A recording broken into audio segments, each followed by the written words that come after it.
Mereka punya undang-undang yang sah, yaitu di Undang-Undang 2002. Nah inilah yang buntutnya sampai sekarang ini. Saya selama menjadi Menteri Kesehatan, apapun saya lawan. Saya menurunkan harga obat sampai 70%, saya dibantai oleh DPR. Loh, saya bekerja untuk rakyat, bukan untuk siapa-siapa. Bayangkan saja bapak-bapak dan ibu-ibu, barangkali Anda tidak membayangkan bahwa WHO itu memerintahkan pemerintah tidak boleh punya rumah sakit. Saya nangis, bagaimana kalau pemerintah tidak punya rumah sakit. Saya matur ke Pak SBY, Pak SBY Anda itu seorang presiden yang dipimpin, yang dipilih oleh rakyat, yang pertama kali adalah Pak SBY. Kemudian Anda nggak punya rumah sakit untuk rakyat. Apa kata rakyat, Pak? Loh kok bisa begitu, Bu? Iya, saya kedatangan cukong yang diantarkan oleh elit yang sangat saya hormati. Mereka akan membeli rumah sakit pemerintah semua. Dan kemudian saya selamatkan itu dengan BLU. BLU itu saya yang membuat untuk melawan arus itu. Alhamdulillah sampai sekarang. Dan ternyata WHO itu mempunyai program itu. Tidak hanya di Indonesia, di mana-mana. Karena pada suatu saat Menteri Kesehatan Thailand minta tolong pada saya. Madam, saya minta tolong. Saya mau mengajukan resolusi supaya pemerintah mempunyai rumah sakit. Wow, kenapa? Karena tidak boleh pemerintah punya rumah sakit. Itu loh yang namanya nekolim kalau saya bilang. Kalau ininya neoliberalisasi, tapi menurut saya apapun juga itu adalah nekolim. Nekolim bercokol di Indonesia secara terang-terangan itu setelah 2002. Dan saya menjadi menteri 2004. Betapa pahitnya, karena 2002 berjalannya itu di 2004 itu. BPJS itu adalah proksi.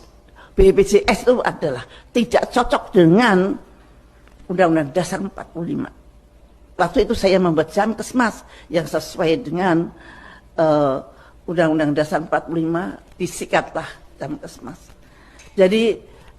Jadi semuanya ini bukan terjadi karena apa-apa, bukan karena salah hitung, karena memang mereka merencanakan itu dengan caranya dengan merubah Undang-Undang Dasar 45 itu. Yang menghalang-halangi mereka untuk menjajah kita adalah Undang-Undang Dasar 45 yang 18 Agustus 1945. Dan mereka merubahnya di 2002. Saya sedih banget kalau ada seorang elit, ya sudah itu kan sudah kesepakatan kita teruskan saja. No, diteruskan saja, kita mau kemana? Kita mau masuk ke jurang. Kita harus berani mengkoreksi. Kalau kita tidak berani mengkoreksi, tidak akan pernah ada keadilan sosial, tidak akan pernah ada kedaulatan rakyat. Siapapun presidennya yang akan jadi presiden. Ya itu nomor satu, kita harus membetulkan undang-undang ini.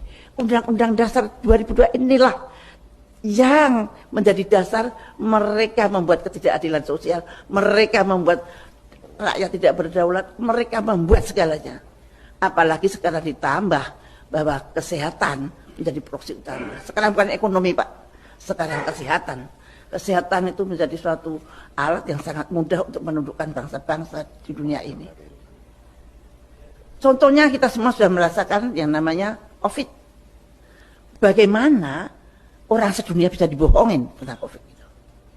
Bagaimana seluruh dunia bisa divaksin tanpa tahu apa yang dimasukkan dalam tubuhnya? Dan sekarang penelitian-penelitian menunjukkan betapa ngerinya akibat dari booster yang mereka berikan. Baru hari Kamis kemarin, Pfizer dengan Moderna mengajukan izin pada FDA untuk membuat vaksin lagi Omicron yang ada XBB-nya, XBB apa. Artinya mereka akan membuat penyakit lagi.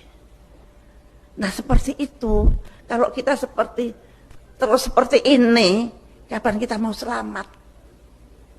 Bapak-bapak, kita harus berhenti untuk bersangka baik tata cara di negara ini. Kita harus mencari jalan dengan cerdas, mencari jalan keluar dengan cerdas. Kalau menurut saya, ya harus ada revolusi konstitusi tanpa ampun. Nggak bisa lagi dengan 2002. Amandemen itu tidak bisa, kita harus kembali ke UUD 4518 Agustus. Itu yang perlu dipikirkan.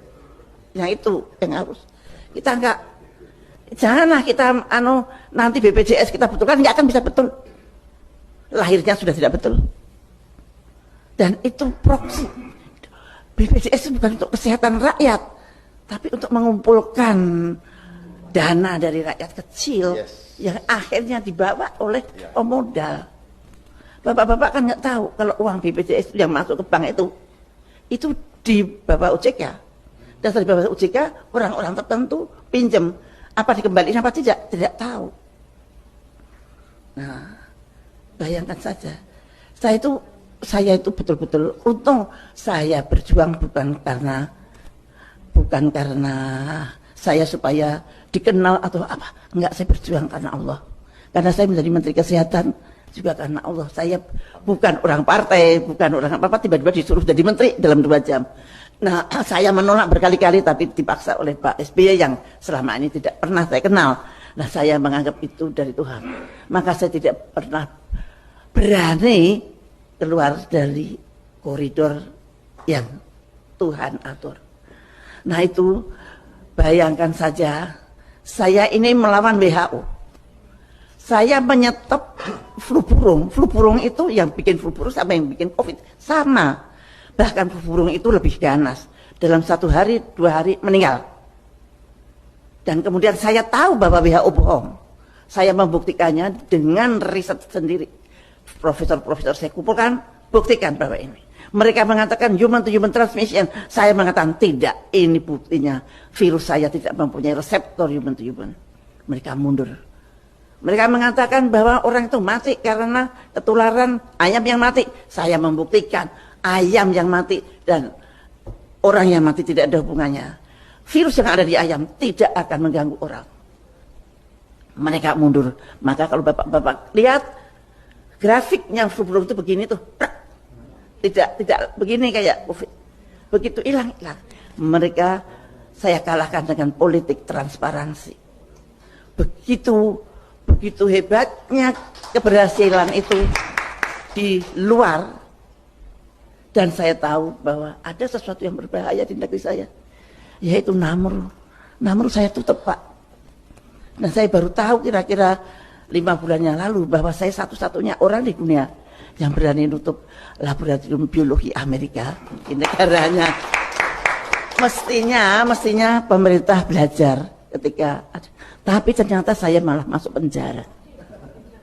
Padahal saya tidak menyerang pemerintah loh. Saya menyerang penjajah. Tapi saya di penjara. Dengan tentu saja dengan darahnya, dengan fitnah, dengan apa. Saya di penjara 4 tahun, Pak.